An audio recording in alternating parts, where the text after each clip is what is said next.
வெண்பருத்தி நூலெடுத்து வாய் வெடிச்ச பூவெடுத்து நான் அணிஞ்சிட தொடுத்து வச்ச நடினமான மாலை இது.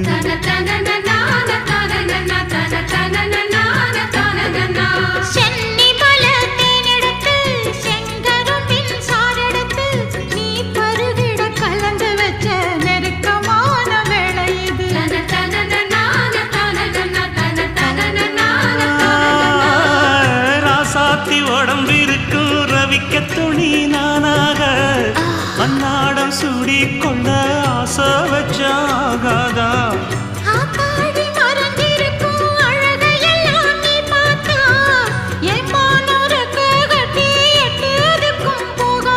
அடிச்சீனி சக்கரையே எட்டி நீயும் நிக்கிறியே நான் ஏங்கி ஏங்கி பார்க்கிறப்போ ராமி